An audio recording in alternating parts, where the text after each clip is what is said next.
Okay, this lecture is for Chapter 6, War in Europe, which would be essential for SBQ.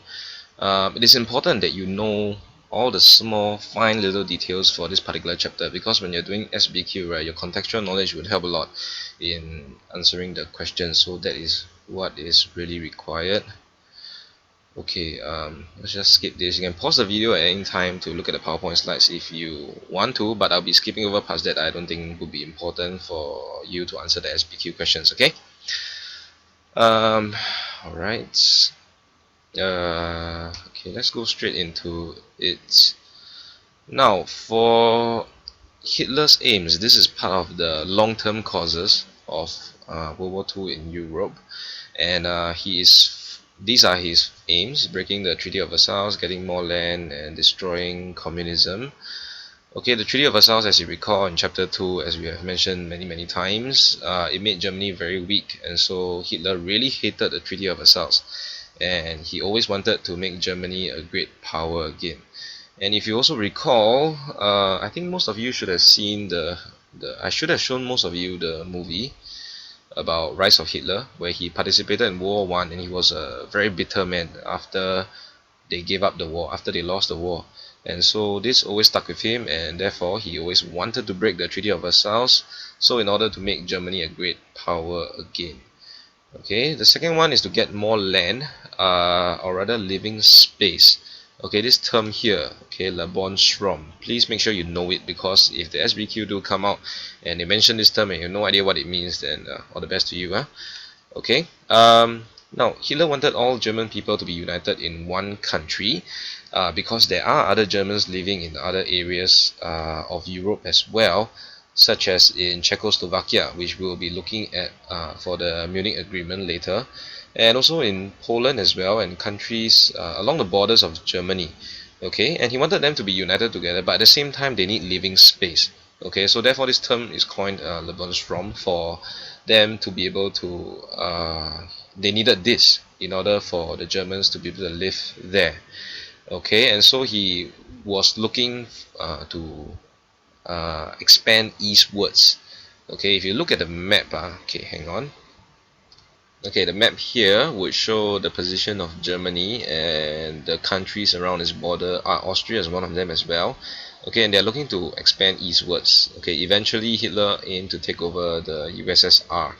Okay, that's the Soviet Union, or Russia if you have no idea what I'm talking about. Okay, expand towards this area so that eventually they would have enough space for all the Germans to live in. Okay, so that is for the living space part. Okay, getting back to here, another one is communism. Hitler really hated communism. If you remember parts of the movie, The Rise of Evil Hitler, okay, they also showed Hitler using the SA to destroy the communists. Okay, and he spoke strongly against the communists as well, because he really hated them, and he wanted to get rid of communism. Okay, and this is also one of the reasons why Britain practiced appeasement, because since Hitler did not like communism, Britain thought that Hitler could be a potential ally to fight against communism, because Britain did not really like communist countries as well. Okay, but let's not get you too confused at this point in time. Okay, so let's just focus on this point, in that Hitler believed that communism had to be destroyed. Okay, more often than not, he also linked communism together with Jews. So he would refer to Jews as being communists as well, and so as to put them into one whole big package to get rid of them. Okay.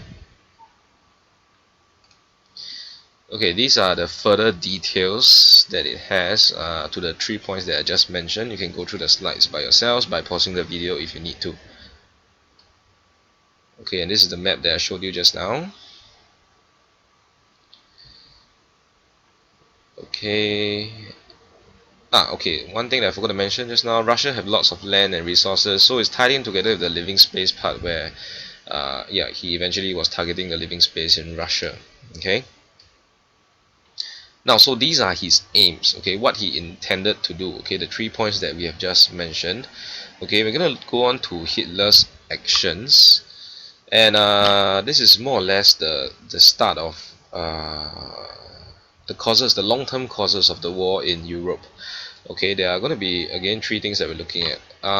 Try to recall the timeline that I always put up on the whiteboard for you guys last year when I was teaching you. Okay, rearmament which took place started in 1935. Remilitarization of the Rhineland, which is somewhere in 36, Anschluss with Austria in March 38, and if you recall, the next event that happened is 6 months after this, that is in September 1938 with the Munich Agreement, which we shall get to that later. Okay, so recall the timeline that I have. If you have written it down, look back to it again in your notes and try to use that timeline to help you to remember these particular events. Okay, now rearmament.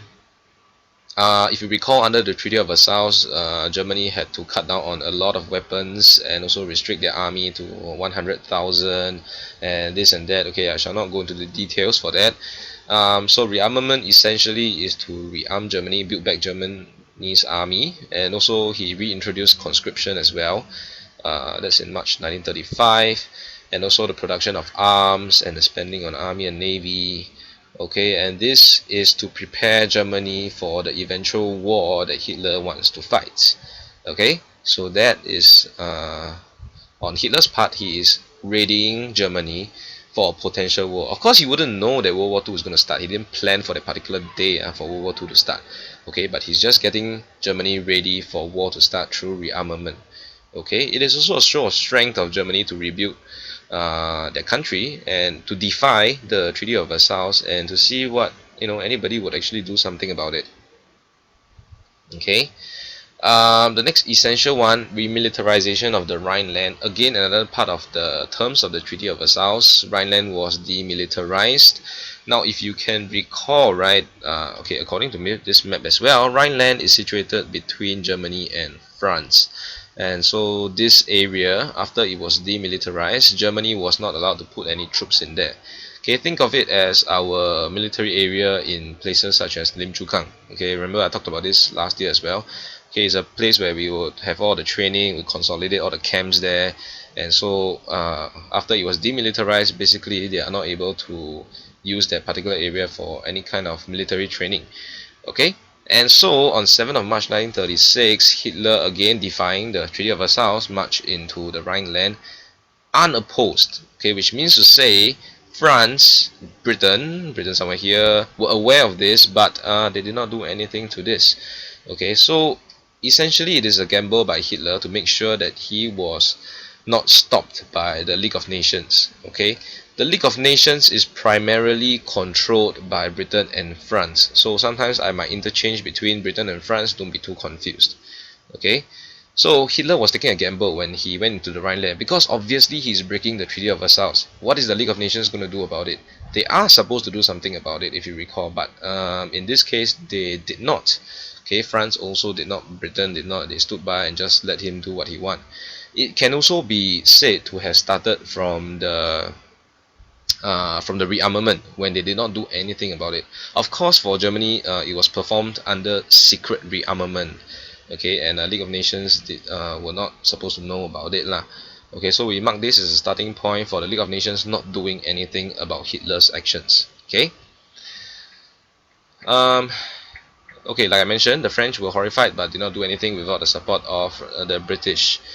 Okay, and so this gave Hitler the confidence that Britain and France would give in to his demands.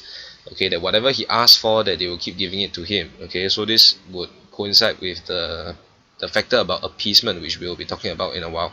Okay, Anschluss with Austria. Okay, the reunification with Austria. Since Hitler was an Austrian, he wanted Austria to be part of the Third Reich, and since Austria and Germany had always been good friends, okay, remember the sitting on the tree, KISSING part, okay, yeah, and so Hitler wants them to be together again. Again, it is under the terms of the Treaty of Versailles that they are not allowed to have any union, but Hitler, of course, again broke the Treaty of Versailles. Okay, and the details of which you do not really need to know. Okay, for example, you don't need to know who this Chancellor Schuschnigg is supposed to be, but you would just need to take note that when they went into Austria in March 1938, most of the Austrians supposedly welcomed the German takeover. Okay, of course you would doubt the vote that was being held, whether or not was it really one that can be trusted, one that's real. But nevertheless, the outcome was that Germany took over Austria in 1938. Okay, again is another gamble by Hitler. League of Nations protested, took no action, gave Hitler further confidence to take more gambles, to eventually, remember his aim to expand his living space. Okay, so he has his eye on all the countries on the east side of Germany. Okay, so if you look back again at the map here, okay, so they started off with Austria. The next one they're going to go to is Czechoslovakia, and finally Poland. Okay, and that is the one where they invaded Poland, it triggered off the war. Okay, so you can see it's a very systematic one. If you can recall the map area, if you're a visual person, this will help you in recalling the areas in which Hitler slowly took over. Okay. Okay, now the next part would be about why did Britain and France not stop Hitler?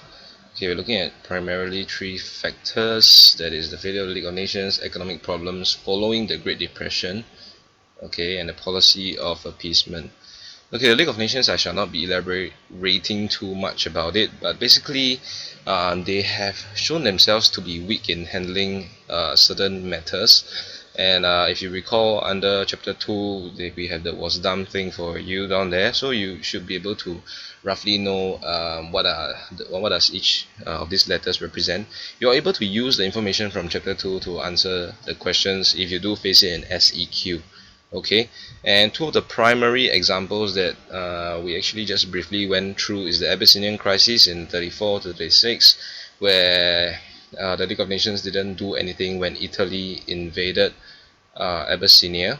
Okay, because at that point in time, right, when Italy invaded Abyssinia, Italy was still an ally of Britain and France. Okay, remember in World War One, Italy fought on the so-called the good guy side.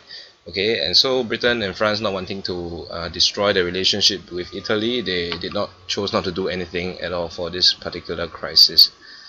Okay, and also the Spanish Civil War.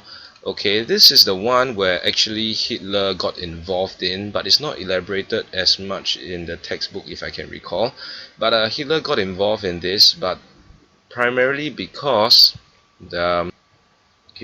Hitler was fighting communists in this Spanish Civil War, and since, like I mentioned, Britain and France feared communism, they allowed Hitler to go ahead and have whatever he wanted to do in this involvement in this Spanish Civil War. Okay, again, this is another example. The League of Nations was not effective, was not able to do anything, and on the one side, while it's not able to do anything, on the other side, Hitler grows in confidence because he knows that the League of Nations will not interfere in whatever that he does. Okay.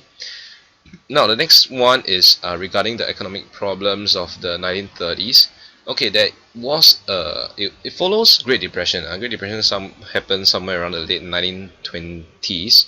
Okay, and after the Great Depression, USA stopped its loans and it demanded repayment from other countries that borrowed money from them, and it also led to many other things that eventually led to this thing called protectionism, where every country would be very concerned about protecting their own economy and doing things like levying heavy taxes on exports, so that and okay, this whatever it is, this created economic problems. Okay, and everybody was very untrusting of each other, and so therefore this eventually led to many authoritarian regimes coming to power in Europe. Okay, so that is the reason for the economic problems. Okay, you can take time to read this by yourselves. Okay, now the next one is the policy of appeasement, which I will leave it for the next video because I can only time videos in 15 minutes run. So can you look out for the second part of chapter 6. Okay.